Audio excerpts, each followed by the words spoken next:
Got Your Back Podstream is brought to you by Kinprint. For all your company's promotional needs, they do it all. Apparel, promotional products using the highest quality brands. They do logo design, signage, and printing. Kinprint will promote your brand with excellence. Visit kinprint.ca.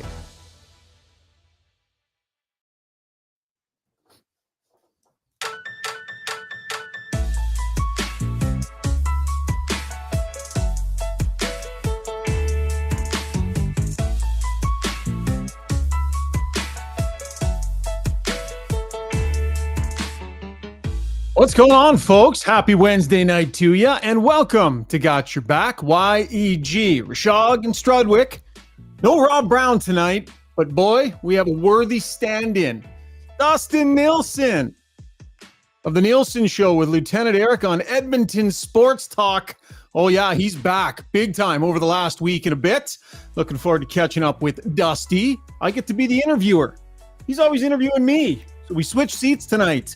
Talk a little bit of Oilers. How about defenseman Mattias Ekholm also joining us in conversation? And we've got Struddy's World coming your way as well. We're live streaming on YouTube and on Twitter, so we will take your questions and comments in our Ask Us Anything segment. And as always, Got Your Back brought to you by our proud title sponsors, Sherwood Buick GMC. But tonight, I want to tell you all about their sister dealership in Sherwood Motor Cars. If you're a lover of high-end vehicles or classics, you got to check out Sherwood Motor Cars. They specialize in selling luxury and exotic vehicles to clients both locally and internationally, and they got a great event coming up this weekend. If you love car shows, you got to go check out Cars and Coffee, bringing together the most iconic and breathtaking vehicles from customs to classics, exotics to vintage. It's an automotive spectacle you definitely don't want to miss. Sunday, 10 to 1, 155 3001 Buckingham Drive in Sherwood Park. That is Cars and Coffee, courtesy our friends at Sherwood Motor Cars. All right, time to check in with the fellas. I believe it's his Got Your Back debut, Strutty. I think this is Dusty's Got Your Back debut. Exciting moment for him. You know, he's I think there's a mic attached to his neck. The guy is everywhere. I turn on I'm watching the CFL game he's on. I'm watching on Twitter he's on. Like, I love it. I feel like I talk to you every day. Yeah, it's I should get one of these mics attached to my hand like this, so I can just sort of pick it up and go. But yeah, thanks for having me, boys. Shaggy, this would be my debut on Got Your Back, but looking forward to chat with you guys. Thanks for the invite. Yeah, 100%. We'll get to some Oiler talk in a couple of minutes. We're going to dig in on Ryan Nuge and Hopkins, a little bit Adam Ernie for Adrenaline Diesel in our breakdown segment. But Dusty, just wanted to just chat with you about how the last week and a half or so has gone, really the last couple of months, but like how many hours of sleep are you averaging in the last 3 months? I can't imagine it starts with a 3 or a 4. Yeah, it's weird because I'd say for like the first 4 or 5 weeks after the station got killed, I was actually sleeping pretty well. Like I was sleeping in, it was good. Now, with that being said, sleeping in our house with a 6 and an 8-year-old, Shogger, you would remember this, Struddy, you know it. I mean, it's like 7 o'clock, which is still like 3 hours more than I would usually get. So I kind of had just got used to that when we sort of got like our office and had to start kind of grinding things out. So, but like the last week now, because we've been back for a week, like getting up at 4 o'clock again, I forgot how much it actually sucks. Like I always say, I'm a morning person. I always have been. I got lots of energy. But for like that first 30 minutes after I wake up, I completely hate my life until I get into the office and I'm there with the guys and everything's good. But yeah, right now it's like the last week, man. Basically, what I like is I still get to go on the road pretty much every weekend for the CFL to get some sleep. So I get some sleep. I actually, I'll get like 8 hours of sleep and I'll come home and I'm great for about 3 days. And then it's like Wednesday and Thursday. I'm dead to the world in the evening. Yeah, you know, Dusty, I've noticed you guys have like a segment. I can't think of the name right now, but we kind of bring some eclectic people together and talk about what's going on. Now, I think this is great. You kind of had this on the old station, but what is it? And maybe fill our listeners in because I like it. I think it's a great idea. Yeah, I think it's actually, it was kind of like our last idea, and it's ended up being a really good one so far. And we're just calling it the Hangout, and we had Yes. it's every day from 9 to 11. So our show goes 6 to 9, and then from 9 to 11 you can watch, you can listen live to the Hangout. And it's funny because we were working on some other shows with some other local people, and we're thinking, okay, well, then maybe that's the way it's going to go. And then probably about 2 weeks before we launched, a couple of the guys we were talking to were just like, we're just not sure that we want to get back into this as opposed to maybe, try something else. So we're sitting around one day at the office and we're like, well, what are we going to do for 2 hours? Like, I'm on again at 11 and 12. I was like, I can't, whatever it is, it can't be me. Like, I can't be on from 9 to 11 as well. So we were actually sort of just sitting around hanging out, talking about what we were going to do. And then I think it was Matt Awanek who was like, well, this could kind of be a show. And I was just like, yeah, actually, this could be a show. So, we got on our phones and kind of tracked down 15 to 20, 25 local people that don't mind popping by, every couple of weeks. We got a few guys who want to come in every week. So, they'll be big parts of it. But yeah, today they were talking about the Babcock thing. Then it got into concerts because Jay Milne was there and he was in a band once, and it circled back around to local sports and university football and stuff. And the reaction to that show is actually we're not going to say it was a throwaway, but it was kind of like a last minute thing we put together. And it's actually a lot of people really like what we're doing there. And it's kind of unique in the market, really. So the EST Hangout 9 to 11 every day is going pretty well. And we'd love to have you guys in once in a while. That'd be awesome. Yeah, Shogger's mic is gone, but I'll jump in here and I'll say, oh, I hit the mute button. Sorry. I don't want to steal you guys' thunder, but Dusty, I actually think you should give me a little bit of credit. I had a show called Dinner TV. I'm not sure if anyone watched it. Yeah. And I actually had that idea. I had a round table once a week of sports, 4 people, and we would do the same thing. So listen, I'm not asking for a piece of the action, or I don't want that. I just want at some point to acknowledge that I think I stole this from Dinner TV. I thought you told all of us that property. we were supposed to forget about Dinner TV.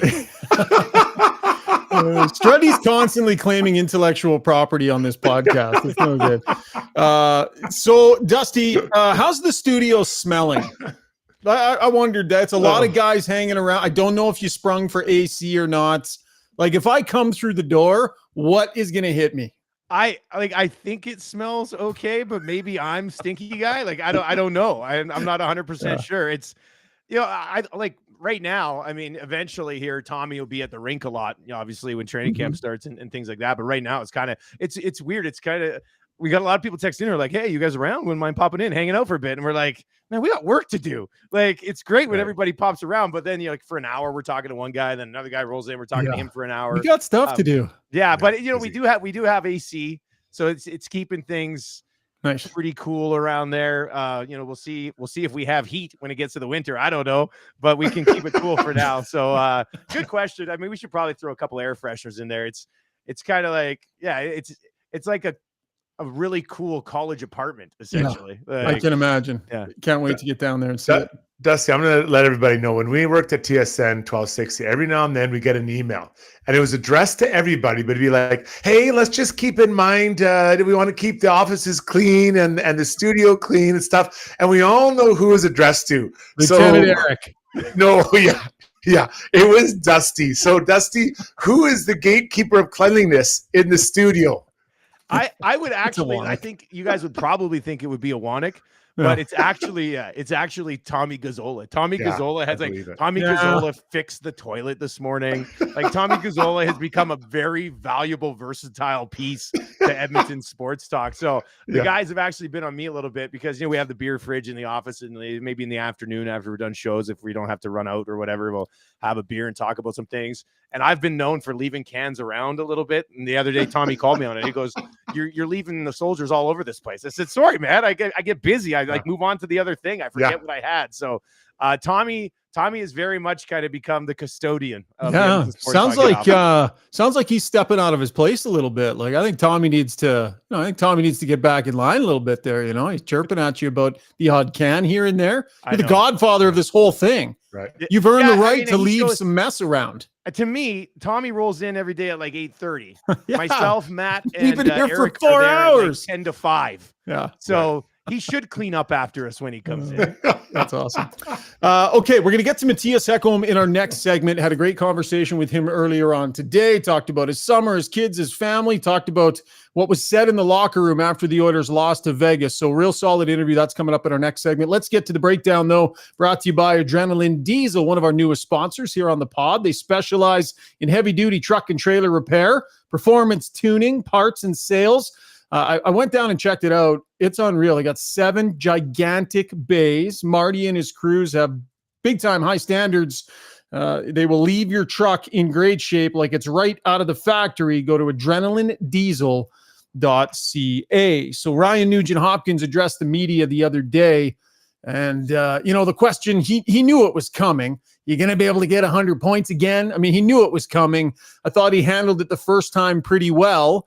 When Jason Gregor asked him, and then Rob Tychkowski followed up right after and basically asked it again. And this is what Nuge had to say, guys, about the potential for 100-point season as we head to the Weiss Johnson soundbox. All about points-wise, like I said, I'm going to try to continue to grow my game. And I thought the season before, obviously, I wasn't scoring. I lost a lot of confidence in my touch around the net, and I found it again last year, and I need to continue on that. And so, Dusty, how would you kind of handicap the chances that Nugent-Hopkins can get into that hemisphere again? If you had to bet your studio and all of your intellectual property and all your shows and podcasts on it, what would you do? Yeah, well, actually, I have already bet all of my stuff on this, so fingers crossed. I am leveraged. Yeah, there's not much wiggle room here for me. To me, and we discussed a little bit about Nugent-Hopkins today because we're looking at some of like the betting odds on numbers that people would expect from him this year. And to me, it just comes down to if their power plays deadly again. That's it. I mean, if the power plays absolutely insane again, Ryan Nugent. Now, I did say this morning, I pretty sure last year was a career high for Ryan Nugent-Hopkins. But if Ryan Nugent-Hopkins comes out and scores 28, 30 goals and puts up 88 to 92 points, I mean, that's still an absolutely amazing season. So he can do that even if the power play is even remotely close to where it was last year. If it ends up being where it was, or maybe even better, which sounds insane, but with that group, I don't think we would doubt them. He could take another run at it. It's such a bump. Like I wonder if we look back on this career in 10 years and go, well, I had that one season that was insane and then kind of settled in again in that 70, 80 point range. But I mean, I'd say he's probably a 90-point guy this year. I wouldn't be surprised if he gets 100, but I don't think anybody can be disappointed if he doesn't get there again. Struddy. Yeah, well said, and I agree with you. I think that he had an incredible year last year, and those ones they're so far above what he'd done before. You look at it; he was a couple of years he was close to a point a game, and those were in shorter seasons. So to jump up that much, that's a huge increase, 25%. So I would think there'd be a challenge for him to get to 100 points. But what I liked about Nuge last year compared to what we've seen in previous years is where he was shooting from. I saw him take a lot more shots from kind of inside that kill zone rather than kind of distance. And when you do that, you become more of a threat and you get your confidence. So I'd like to see him repeat that again. I mean, nearly 40 goals is quite a number. I would be surprised if he get that. So I think I'm going to soften a little bit. I'm kind of around that 85 to 90 point, and that would not be a disappointment, especially at that price point, Shogger. Shot 18.4% last year. His career was 12.2%. I think you guys are taking the easy way out. I think you guys just both gave the easy answer. Like either say, he's going to regress to 70 to 80 points, or say he's going to get 100 points again. But you guys kind of land in that safe zone of like, he's not going to get there, which is the safe call, but he's not going to be that bad, which is also safe. I'm going to not be safe. I'm saying he's getting it again.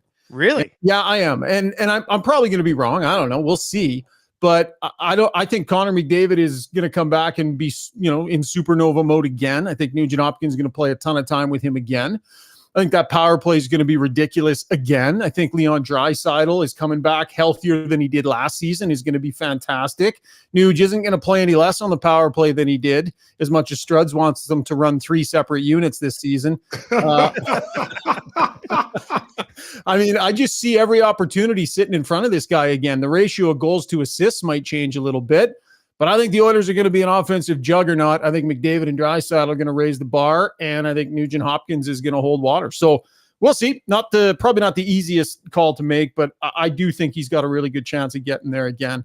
I don't see the opportunity going anywhere. And he's playing with such world-class, amazing players that, I mean, unless, his scoring touch completely falls off, do you see him getting fewer chances next year than he had this year?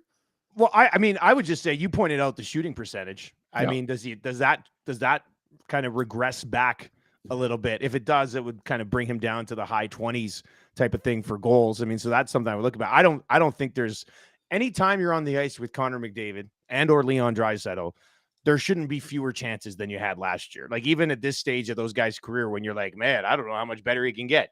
He still gets better, which means more opportunity for these guys who are going to be playing with them. So I like the fact that you went out and back-to-back 100-point seasons for Ryan Nugent-Hopkins would be something that we would have thought was insane 3 seasons ago. And if he's able to do that, man, kudos to him. Little bit of action here on the stream. Nathan Ushaw says 80 plus this season would be a great season. Tough to get 100 back-to-back if the whole team is firing. That's fair. There'll be some other guys looking to get their cookies too. Neil Garrity says, I would rather the Oilers keep more pucks out of their own net than worry about improving their power play. You can try and do both at the same time, Neil. Struds, you're going to say?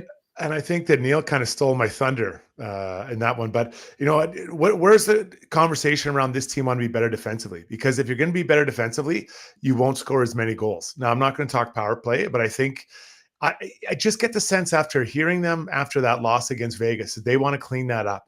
And you can't have it both ways. You can't cheat and be a good defensive team. So I think that you might see a little bit of softening maybe in total goals for this team, because they're going to focus a little bit more on the defensive side of the puck. How do you feel about that, Dusty? I believe it when I see it.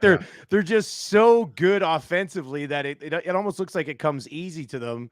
And when you have that cushion of, we'll just win a hockey game 4-2, 4-3, it's kind of just natural because they're all so geared offensively. But I don't know, Struddy, I'll ask you this. I'll fire it back at you. Does that have to come from the players? Does that have to come straight up from the coaching staff saying, listen, guys, we got to dial this back in here?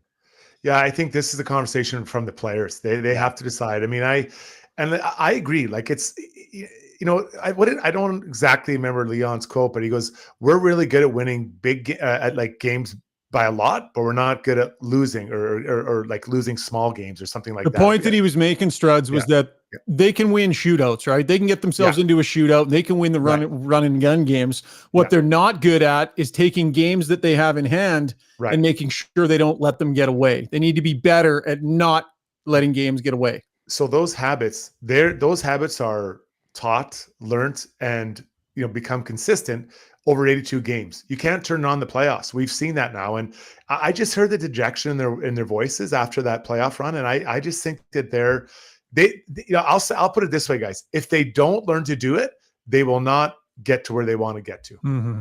Yeah. No. Do you guys think we'll know that like midway through the season? Like, will you see that by December? Will we be like, hey, this team's actually figured it out defensively?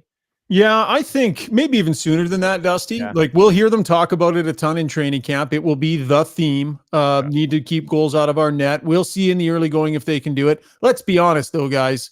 A 10-15% uptick in performance from Jack Campbell when he's in there. Stuart Skinner comes back, and if he's got some confidence, goaltending is going to go a long way in making this team look better defensively, Struddy. It'll help, but I think how to show itself is when we look at the goals against per game. And the Oilers are now in the top 10 rather than where they kind of found themselves, in the past. The two areas I'm looking at, I'm not even thinking about the power play. If it goes up 1% or down 3%, I don't even think about that. I want to see what their penalty kill percentage is at Christmas or halfway through the year, and what their goals against, where they rank. I'd like to see both of those get up in the top 10. Is it possible? I don't know. But you put a power play like they have, with a top 10 pins that the goalies are going that you talked about, Shog, or other guys are working like that. Now you've got something. Not that they don't have something before, but I'm like, we're talking about winning Stanley Cup. We're not talking about making the playoffs or getting a round or two deep, guys. We're talking about the ultimate team prize here you're trying to get. And those are the type of numbers they have to really look at. And I just can't believe Connor McDavid hasn't thought about it, talked about it with his teammates, talked about it with Jay. Like this, it's a big difference going from making the playoffs to winning a Stanley Cup. And I just go back to it. Post series against Vegas, I think I think that was a hard one to learn. No question. It'll be interesting to see, if that is tangible in their game in the early going, because we're definitely going to hear a ton about it. All right, that was the breakdown brought to you by Adrenaline Diesel. Dusty, run us through the slate of shows, morning to afternoon, what people can look for. Yeah, basically you can listen to everything, edmontonsportstalk.com. Just click listen live. We have some other plans coming for another ways you can listen to it as well. But it'll be the Nielson show from 6 to 9 every single morning, then the Hangout from 9 to 11, and then the Lock Shop with myself and Hustler, a little sports betting show at 11, and then on Tuesdays and Thursdays at noon to 1 o'clock, Two Guys and a Goalie with Cass and Gager, and then Monday, Wednesday, Friday, Tommy and I have the oil stream, and then we've always got something playing over on the live stream. We replay our show. We have a live show actually right now called the Hockey Hacks, Fantasy Hockey Hacks. Yeah. So there's always something on over there, and that's what we kind of want to establish with people. Hey, I think that was a little out of line, Struddy. Like, Dusty, we don't mind you plugging your stuff, but you can't tell people what's playing right now. Like they should go switch over right now. I think that was a little offside, Struds. Yeah, sorry, I didn't. That's a flag. Think about that, but you're wily. You're wily. We know you, Dusty Nielson. We know you. Hey, thanks for the opportunity, guys. Yeah, for the first and last time on Got Your Back, Dustin Nielson of Edmonton Sports Talk. Dusty, congratulations on the early success. Everybody's thrilled to see you guys back. I hear nothing but good things out there, so congratulations. And I look forward to the Got Your Back Monday morning mandate on Monday. Yeah, we'll talk to you Monday. Thanks. Good seeing you, Struddy. All right. See you, pal. That is Dustin Nielson of Edmonton Sports Talk. Happy to have him joining us. Mattias Ekholm coming up after the break.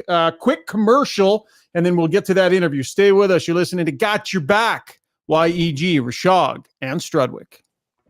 Long Shots Golf is the destination for both golf enthusiasts and sports fans. Top-of-the-line TrackMan simulators provide a highly entertaining and accurate golf experience, while a full-service sports bar loaded with big screens and scratch kitchen make it a truly unique destination. They have locations in Sherwood Park in Edmonton. Experience the best indoor golf and sports bar in town. Visit longshots.ca. That's longshots with a Z.ca. All right, as we are here in our Long Shots studio here in Sherwood Park, looking forward to working with Long Shots this season on the pod. Might even have to do some on-location stuff with them. They got locations out on Stony Plain Road and here in Sherwood Park. All right, let's get to the interview, and that's going to be our takeaways segment brought to you by Martin Motorsports, your one-stop marine and recreation shop. In business for close to 60 years and stocked up with the best brands in the world. They absolutely can help you live life at full throttle, whether it's on land, on snow, on water, on the road. Begin your adventure with Martin Motorsports. Really appreciative that Mattias Ekholm took 20 minutes or so out of his day today because he's a busy guy, Struds. You think you got a busy house? Wait till you hear his load of kids. Unbelievable. But spent the entire summer here in Edmonton. We talked some hockey. We did. But at first, we chatted a little bit about his life here in Edmonton, his family. They got a brand new baby. So here in our takeaways segment, Oiler defenseman Mattias Ekholm. Getting set for his first full season as a member of the Edmonton Oilers, Mattias Ekholm taking some time to join us. Mattias, a lot different when you've got a summer and captain skates and then training camp, a bit of a running start with the team as opposed to the whirlwind that you went through before. You must feel a lot more settled right now than you did back then. Yeah, for sure. It's different, but it's also, I was talking to the team doctor today, Dr. Naidu, and he was saying that, like, how does it feel right now? Because usually I've done 10 or 12 training camps in Nashville, and same doctors, everything's the same. You know the routine, you know what the fitness testing is, you know all that stuff. And here, although it's pretty similar and same, it's new people, it's new, everything's new. So this time of year, you kind of, again, like the summer was fine because it's just us here kind of thing. And then Captain Skate guys come in, it's fun. And then now it's like a little bit too like a reality check where it's like, oh yeah, I'm here full time. This is the new normal. So it's been good. I feel like the summer has helped a lot in that regard too, where you settle in, because I've been at the rink every day pretty much all summer. So it's been great. We're super happy to be here. So excited to get the season going. So I mean, you had the baby, so I know that's the answer, right? Baby Leon came to you. But outside of kids and chasing kids around, what was the funnest thing you did this summer? Did you get up to anything that was great? Did you take a break? Um, I'll have to say when we went 10 days to Hawaii, but that was with the kids, obviously. But Yeah. at least, I mean, I've got some 2 hours every night on the balcony when the kids were sleeping, I guess, to kind of relax and just get away from everything, the craziness. So I think that trip was really good for our whole family and everything, especially after a long season with the trade and a move and everything. It was nice to kind of just settle a little bit and just be us. So that I really enjoyed that trip. You have William, who's 5, correct? Yes, Maya is 3, and 2.5, Leon, but oh, yeah. sorry, 2.5, and Leon is brand new. Hmm. That's a pile of work, man. How are Yeah, you managing with that? It's every day, all day, hey? it's every day, all day, and especially for my wife. Again, it's everyone says it, but you can't say it enough. I mean, my wife is a power woman that does it. I mean, you're home for the summer, and you kind of get the, even though I work out and I get a break of a couple hours every day. It's a lot. It's and especially when you get 3. Was It's it tougher awesome. going from 1 to 2 or from 2 to 3, would you say? 2 to 3, no worries there. That's Because you're for sure outnumbered what it now, was. right? Oh yeah. It's a complete different thing. Obviously, right now too, it might talk to me again in 3-4 years. I might have a different answer for you, but right now, it's just because the 5.5-year-old is kind of like going all the time, don't need any naps, wants activities, a lot of energy, and then we have the 2-month-old that he sleeps all the time, and it just kind of it's a bit you kind of need to split up every once in a while because they all can't do the same activities. So it's a bit of a hustle, but we'll bury our heads here for a couple of years, and then it'll be better. You had a good summer, I guess, eh? Stayed here in Edmonton for the most part. I know you're back to Sweden a little bit, but how did you enjoy your summer at Edmonton and maybe getting to know the city in a bit of a different way than you were able to while you got here and were playing? Yeah, no, and I actually wasn't back to Sweden at all. We were here all Oh, summer. sorry. I thought I'd heard you went back for a couple Yeah, of weeks.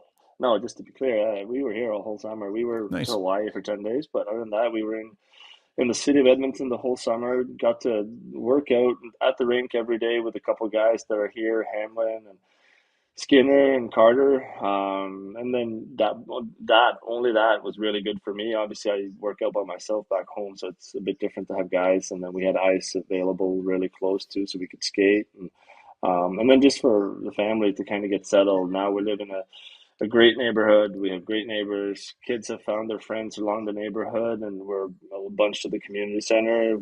My son has played community soccer, and yeah, we've just kind of gotten into the routine and the lifestyle, and I kind of enjoy it because it was different from what we had in Nashville and kind of where we had our house there. It was more um, older couple and not really that. Here it's more like you just go out in the streets. There are always some kids out there and they're playing, and our kids are getting really good at it and settled and into schools now. So summer's been great. And if there was one summer, I mean, we were already decided whether we got traded or not, we were going to stay the summer. If there was one summer, we would, and for the first time in my career too, staying over a full summer to do it was perfect for this, just new city and just getting routine to everything. So yeah, we really enjoyed it. That's awesome. Ida, your wife, people may not know, but she's actually a fairly high profile broadcaster back in Sweden. And you've always been really good to deal with from a media standpoint. I have to say that. You've been very cordial with your time and you always give us good answers. I wonder if you're not like that, if your wife gives you heck. Like you've got a different perspective because she sometimes does what we do. Yeah. No, it's. I mean, it's what it is. I've seen her work, and it's been great. But we got to the point where it was like, well, it's the hours you guys put in too. It's not you can't combine living in Sweden, working that much, and then trying to have a Mm-hmm. relationship over here. It just doesn't work. So we got to the point where we're like, okay, we'll do this now, and we'll do it throughout my career, and then as soon as I'm done, I'll be the one at home and doing all that. So it's been good because as you're saying too, sometimes I feel like guys may take the media for granted or whatever. But I also know what kind of work goes into it. It's not just You show up and you have a microphone, and then there you go. It's a lot of work, and she was really good at what she did back home, but decided to come here, and now in a couple of years, or hopefully I can play 3 more years, but then hopefully maybe a couple more after that. Yeah, you got another contract in you? Still one more after? Well, Hey, I feel good now. I'm yeah, 33. I get it. It's no old man's league anymore, but yeah. I feel good now. I see no reason why. But at the same time, taking a year at a time, don't want to go Yeah. get too ahead of myself here. Yeah, I We'll know. see how I the body didn't. feels. I didn't mean to take this interview to your retirement No, plan. no. That wasn't really my intention this early in the interview. I That's want all. to get to I want to get to the upcoming season. A little bit about last year. Uh, when the season ended for you guys, the tone that was in the locker room right after. There's been a bit written about what McDavid and some of the leadership group had to say. But what did you sense sitting in that locker room when the season was over against Vegas? What was the messaging that you heard from the group, and what did you think about it in that moment? Yeah, it was I feel like maybe personal too. It gets harder and harder because I've been in the final, and when you're in the final, you think even though you lose, you're like, all right, well, we'll get back. We have such a good team, but this team is so competitive. It's so hard to get there. It's so hard to get there in the first place. So I know that, and after this year too, we really felt we like if you want to write out the season, you want to get hot the last 20 games of the season. Mm-hmm. And we really did that. I don't know what the record was, but it was really good. I feel like I barely lost You're a the hockey best team game in the since I league got to here. close out the year. I mean, you're the Yeah, best team in the exactly. league. And then got some adversity against LA, but we battled through it, did it really well. And I'll say game 5 against Vegas, before we got those 2 penalties, I felt we were in control of the series at that point. And then it just flips around in a heartbeat, and that's the margin of error in this game. Like it's just little details about everything, and whether it's a call here and there or whatever it is. I think that was the feeling in the room after, was we kind of left it a little bit on the table here. Like I think we should have, for sure, guys felt like we should have done more. I think everyone felt like we can do more. We have team to do more, and obviously that's what everyone's been saying. I think this team is capable of doing exactly what Vegas did, or exactly what any other Stanley Cup champion has done in the past. So I think it's an exciting time. At the same, you got to learn your lesson, and you got to learn what happened and went wrong last year. And at the same time, just kind of realize it's a new year. We have a new opportunity, and we just got to keep on building the group, because the group is not the same. It's a bit different, and we'll just have to find our way. Leon Draisaitl said something in his media availability a couple of days ago. I'll let you listen to it here. But it seems like the difference between the next level for your group, you're down to small margins. I mean, you've got the team, you've got the star players, you've got the depth. And at this point, like, the difference between winning and losing seems so finite. And I thought Draisaitl did a good job of pointing directly to a personality trait on this team that maybe needs to change a little bit. You should be able to hear him here, Mattias. Here's Leon. Sometimes it's just learning how not to lose the game instead of learning how to win it. I think we're the best team in the league at really clearly winning a game. I think we're not so great at finding ways to lose games. Not so great at finding ways to lose games. You think that's fair, that it was about your team getting in its own way on a lot of nights more than it was about what anybody else was doing? Yeah, I think that's absolutely accurate. It's so clear. I don't think we're a worse team than Vegas at all. I think we're. I'm not saying we're a better. Like, I think we're. It's 2 even teams. I thought it was an even series up until a certain point, and then that came into play a little bit. We thought we were gonna win 5-1, not just sit down, wait, maybe grind a 1-1 game out to a second OT gutsy win. Like that just have to come into our game at times, and just be more patient with it. Because I agree with you. There's no other team I'd like for. And if you want to go with the team that's going to score a lot of goals, I think this is the team. And we just need to learn the lesson of, sometimes it's about defending, sometimes it's about keeping pucks deep. The cliches of the game, where you just kind of kill clock, kill time, kill just non-exciting hockey kind of thing, boring hockey, if you will. Like just grind it out. And I think he's spot on. I think that's something that we can be a lot better at. You guys know how to run and gun. You know how to play that high flying style. You can play that with just about anybody. But the margins are about those grinding minutes, I think, that Leon was talking about. Evan Bouchard is going to play a lot of minutes for the team this year. He's probably going to do a lot of that next to you. We know the offense that Evan can bring to his game, and there's lots of it. Probably even further he can push it as he's going to get more opportunity. How important is it for you and Bouchard in particular, for the minutes that you guys play, to make sure that that extra margin is there defensively? And what do you see in Evan in terms of maybe some untapped ability to actually play a pretty solid defensive game when he puts his mind to it? That's kind of where I wanted to go first with it. I've played with some guys that are high end, like offensive guys, and I think Evan is a high end offensive guy. But I also think it's, for him, I think it's more just staying with it, because I think when he wants to play defense, and he did that for, I think, all of them, almost, I don't think he was a liability at all when I played with him. I think he's not the guy that will move guys in front of the net. He won't, kill guys out there with big body checks or whatever, but he's so smart. He's always in the right position. He's knocking down a lot of pucks. He's doing a good job defensive. He's got a really good outlet pass, and he's a competitive guy. So I think it's more because I understand from his perspective too. Now he's clear cut going to be on the first power play unit. He's going to get a lot of opportunities offensively, and just not letting that get to your head where it's like, okay, I need to score 80 points this year. You don't. Just do exactly what you did for the last 25 games you were here. Don't need to do anything more. That's going to help this team a tremendous amount, and then just keep trying to, like we talked about, play defense when the time comes. Because if you're going to play over 23, 24 minutes, you're going to have to defend against anybody in this league. Otherwise, you just can't play protected minutes for that much. Yeah, for sure. You must feel pretty good about the group you look at out on the ice there during those captain skates, though. All your years in this league, and you've been on some good teams over the years, but have you ever looked around and seen what potentially is there for you this year? No, I haven't.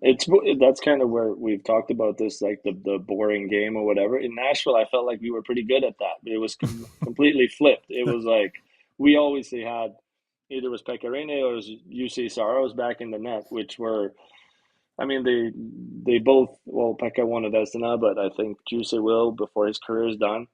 So that's kind of where we started with our team there. Here we have two guys on the other end of the ice that are that capability, the top end talent. So I hope to be able to, I'll say the mentality of playing in Nashville was like we had a really good decor and we had a really good goalie, so we knew we had to keep the score low because that was kind of our strength for a long time.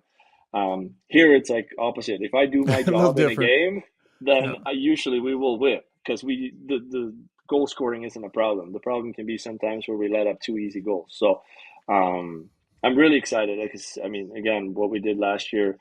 Coming down the stretch, I hope we can find that swag right away and just roll with it. And I think for sure it's one of the best teams I've been on for sure.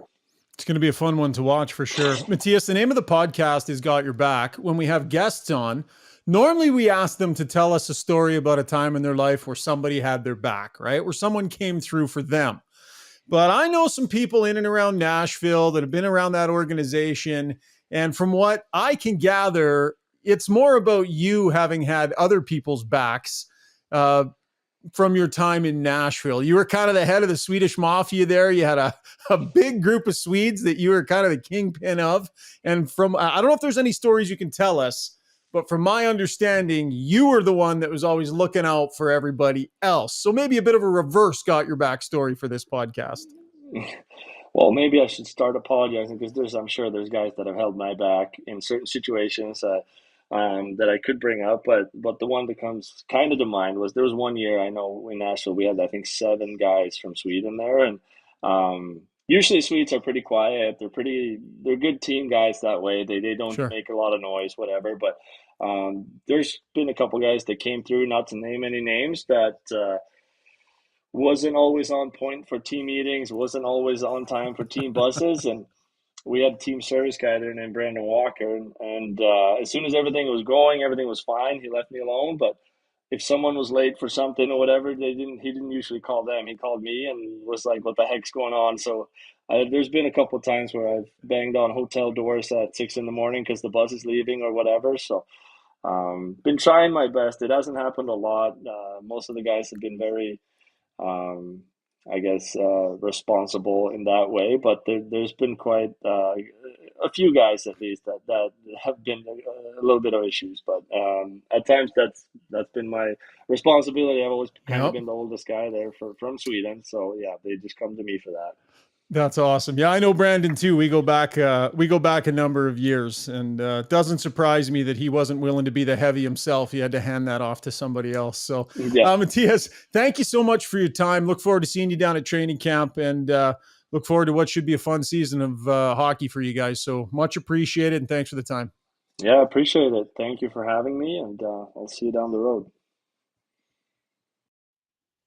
So, Struddy, if you had beard game like that and were that well spoken, how much longer do you think you would have lasted in the game? Oh no, a beard doesn't get you more years. Man, you got to play like that guy. Like he's the defenseman I wanted to be. You know, that's the type of player I wanted to be, the defensive side, and just be counted on, right? And I mean, you don't need to rehash the trade, but he was perfect. He's been perfect in the room, on the ice, perfect partner for Bouchard. Man, is he just fits so many pieces, or fits so many needs for this team.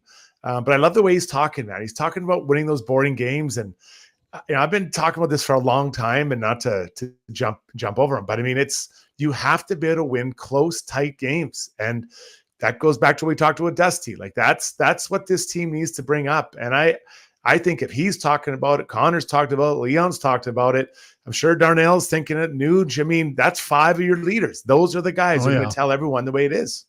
Mattias Ekholm joining us on our Weiss Johnson hotline. Get your furnace service now before it breaks down in the dead of winter, because when it is minus 30 and everyone's furnace is breaking down, that's not the time to get it fixed, folks. Be proactive rather than reactive. It's always a good idea to have your furnace or heating system serviced and tuned up for winter, so you know that you won't have to worry. That's Weiss Johnson. Weiss Johnson, whoa. Zuby was super slow on the button tonight. Super slow on the button. Okay, Struds. So we changed the name. Yes. Struddy says is where it started. The people spoke. It is now Struddy's world. Well, I was just ripping Zuby behind the scenes because he was slow on the Weiss Johnson button, but he more than made up for it with our new animation. He put all that work into the Struddy Says animation, and we crumpled it up and threw it out after 3 shows, but it is now Struddy's world. So in one moment, you're going to see the fruits of Zuby's labor with our beautiful new Struddy's World animation. Struddy's World's brought to you by DLR Vinyl Products. My brothers Rick and Rob, they were jumping all over this, Struds. You butchered their name all of last season. DLR Vinyl Products. Just say it. DLR Vinyl Product. It's not DLY. I know it. I still like DLY. Listen, I'm not going to. They're not changing the name. I just need to sit down with them. Just let me get it in their ear. I think people would love it. Maintenance-free decking and fencing. If you're looking at your deck and thinking, oh boy, what's that going to look like next spring? Painting, sanding, staining, all that stuff, and you want no part of doing it, well, Rick and Rob can help you. They got a branch in Calgary.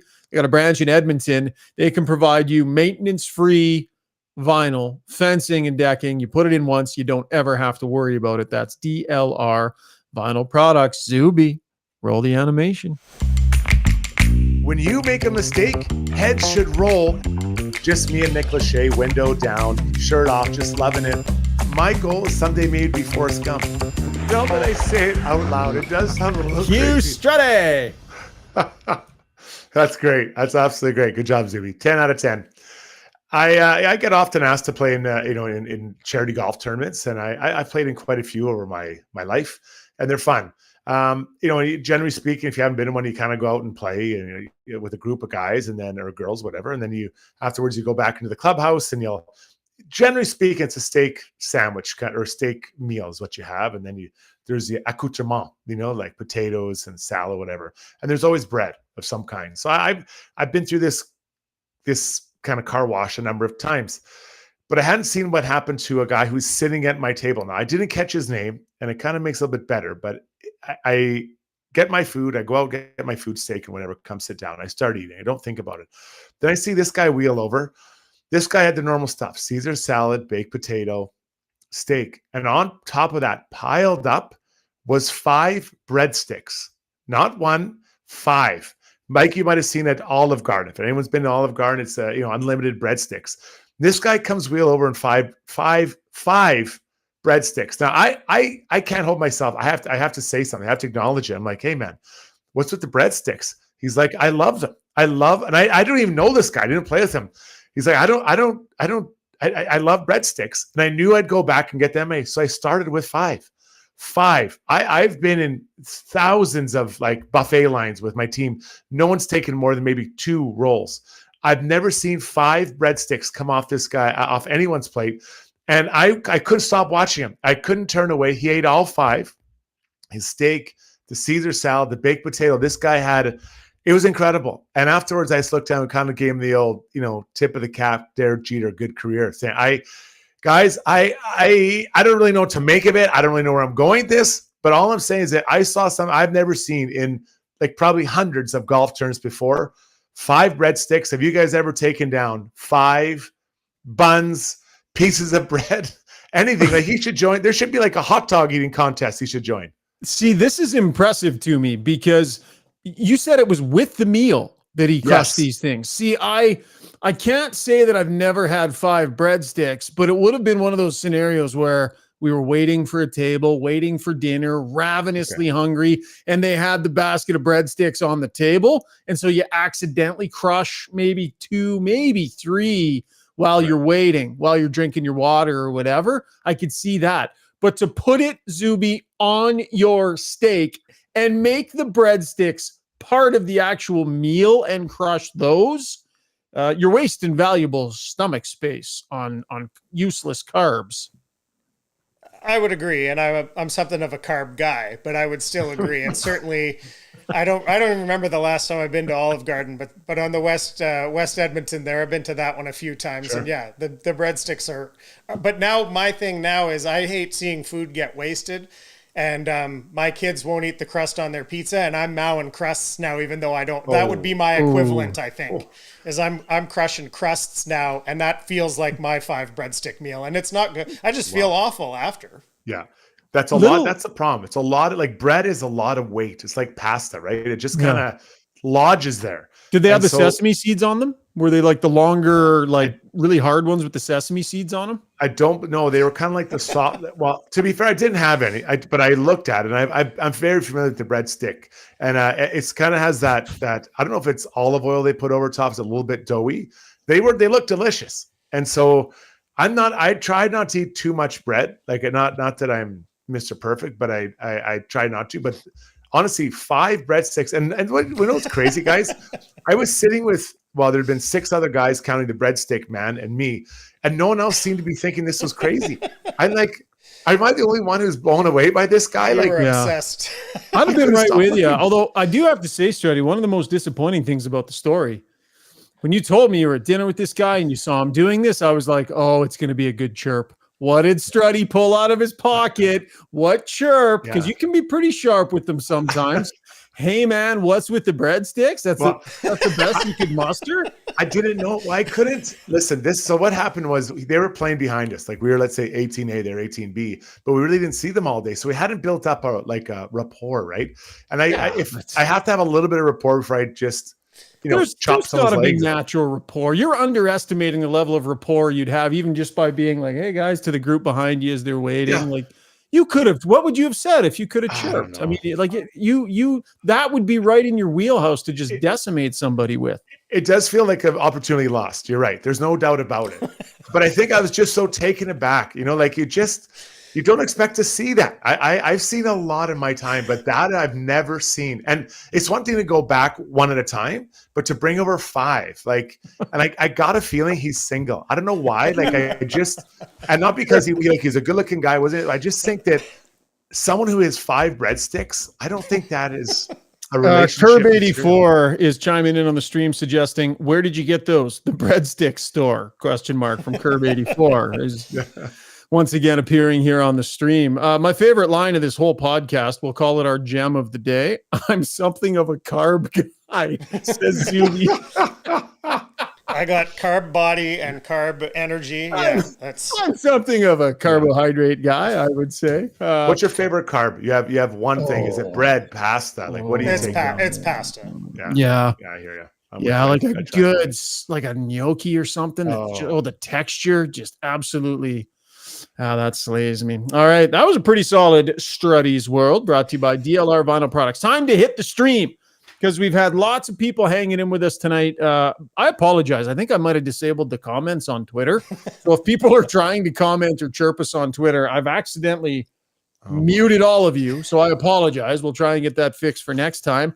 Super happy to introduce our newest sponsor as well for our Ask Us Anything segment.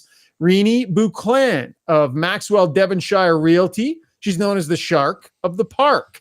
She's all about amazing service for her clients. Buying a house is a huge deal. You need someone you can trust and who you know is working 24/7 to either sell your home or help find you a new one. So if you have any real estate needs at all, call Renee 780-994-0280. Recently showed us a house that had a golf simulator in it, Struds. We weren't really even looking to move, but she knew my passion for golf, so she called us up and was like, hey, you should probably come look because you never know. And we had some conversation about it. That's a real estate agent that knows their clientele. Yeah. Love the name, the handle, the Shark of the Park. I know. My God, is that a good name? That is a good name. We 100%. Knew that wasn't going to be given to you. Yeah, exactly. Zuby, what's happening on the stream, man?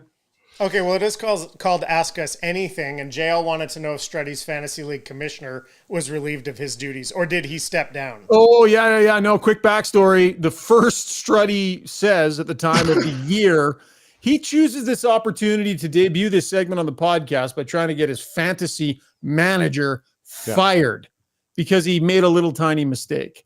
Struds, what'd you end up doing? Did the hammer fall? Sack. That's what we want to do. My friend's name is Sack, and we wanted to sack him. The kerfuffle kind of dialed down or went down. I don't remember who the first person suggested he should get fired was, but it did kind of go down. And now after week 1, everyone seems happy with the commissioner's choice. So as he has his job now, he hasn't stepped down or been fired. Thanks for the question. Neil Garrity chiming in too. Struddy looks like he's riding a couple of breadsticks. What? Can I see my legs? You want to see my quads? I did a leg workout this morning. Zuby, what else, buddy? The idea of the idea of the captaincy overblown? How much does Jason Strudwick really care about who his captain is? Couple of new captains and couple of new captains announced this week. Hey, Canucks and Jets. And how is the idea of the captaincy like in the media? Is it overblown? How much does it really matter in the room to a Jason Strudwick in the room? How much does it matter?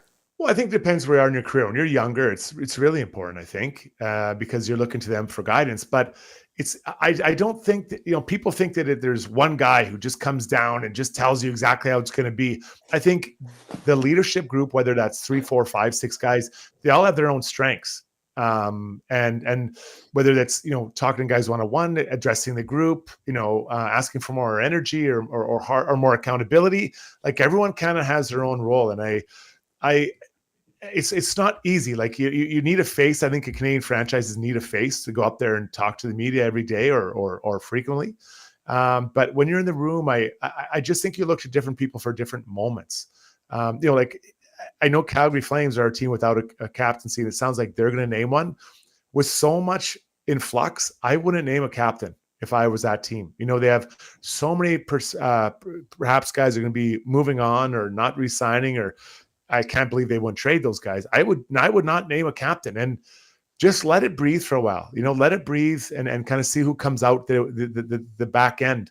After next summer. So the idea, I mean, the question was, does it matter? And I would submit, Struds, and you tell me that, just an everyday average captain probably doesn't matter that much. You get a really good, wicked captain that knows how to leverage the role, knows how to be that presence, knows how to set the tone. I would think having a good captain would be a difference maker. Yeah, it can help. There's no doubt about it. But what does a captain do? So the captain has a relationship with his players. I think a captain has a relationship with his coach, with the GM, with the media. He is on top of his own game. He's on top of other people's games.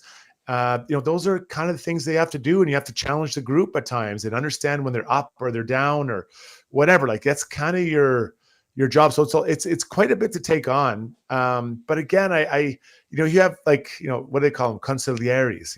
You'll have guys you bounce ideas off of, right? And see where they're at. I remember when I played for Vancouver, Marcus Naslund was there, and I wasn't the top player for sure like he was, but we'd have conversations about guys on the team, and not in a negative way saying, oh, well, this guy sucks. It was more like, hey, how's he doing? Do you think I should talk to him? Or do you want to go talk to this guy? Or do you want to challenge the group or whatever, right? And I always really like that. So yeah, it does make a difference, but it takes a group of people to create a great team, right? Of leaders. I don't think just the one guy like the Mark Messier. I don't know that there's many existing on the planet. Zuby, couple rapid fire, and then we'll wrap up. Okay. If in games that the Oilers dress 6D this season, who's your number 6D on most nights? Broberg or Desharnais? We need to see training camp. It's a jump ball for those two right now. If Desharnais plays well and looks like he's improved his skills a little bit, that defensive prowess is going to be temptation that's hard to pass up. So I would say right now, Desharnais, because he had the inside edge to end last year, but I think that's to be determined. Struds, you? They're so different as players. I think they're going to want to have the edge that Desharnais brings. And I do worry about Broberg's ice time. So I right now I'm saying Desharnais because he's so unlike what Broberg's like. Broberg's more like Kulak. So I think you need someone who's just so different and can kill penalties and just be mean. They want mean. Okay, you guys were both in the game sort of before smartphones, but what's the strangest thing that a new coach ever asked of you in a first meeting? Did you guys ever have any? They couldn't ask you to put your phones up, your pictures up on a screen, but did you ever have a weird interaction or a weird request from a new coach in the getting to know you phase? Struds, you know what? When I played, there wasn't a lot of getting to know you, right? I don't remember sitting down and having to visit. I think the teams I signed with. I only remember that Brian Sutter called me when I signed with the Blackhawks just to say, hey, welcome to the team. And, you're going to have to play, I think he said rambunctiously. So basically I can fight. Don't worry. It was funny, but I don't remember a lot of coaches calling me, or even in training camp, really sitting down and talking to you. So this is relatively new, an experience I didn't have with the coaches I had when I played. I had a coach call me into the office and say, Shane Doan's coming back from Winnipeg. So we're going to send you to the BC Junior League now because he's going to be here in a couple of days. And I said, well, can I just stay till he's back anyways? And he was like, sure. And then Donor ended up with a strong finish to the exhibition season and stuck around. So my coach wasn't getting to know me, Zuby in junior. He was trying to get rid of me in junior. One last one, and then we got to wrap. Oh, geez. That was my last one I had in the queue. Okay, that's fine. Here. What do we got here? Breadstick picks. Oh, Neil Garrity wants to know if you took pics of the breadstick. I did not. We had some decent chirps on here as well. Really appreciate everybody. Really good chirping, yeah. Yeah, really good. We really enjoy the chatting with people on the stream. That was Ask Us Anything, brought to you by Rini Bouclan. Good timing on the theme music, Zuby. You saved us there. You weren't ready. You didn't have another comment ready. I should have. If I had the finger on the button, I didn't start it. That's your signal that I don't have another question ready. Right on. Great podcast, guys. Thank you so much. Thanks for joining us on the stream. Big thanks to Mattias Ekholm for taking 20 minutes today to have a chat with us, and Dustin Nielson. Check him out on Edmonton Sports Talk. Struds, Zuby, good job. Thanks for downloads and subs, folks. We'll drop some more podcasts later in the week. Maybe Brownie will be back. Maybe he won't. He said he was going to be available, and I get the text today. Yeah, probably not going to work out. New guy, Struddy, already. The new guy's dodging the work already. Could have told you there's no way he was checking in from where he's at. Yeah. Unreliable. But again, he's that high-end mercurial offensive talent. Not to be relied on, but when he's on, man, is he something. We'll see if we can get him on again. Have a great finish to your Wednesday night. Look forward to chatting again soon. Cheers, everybody.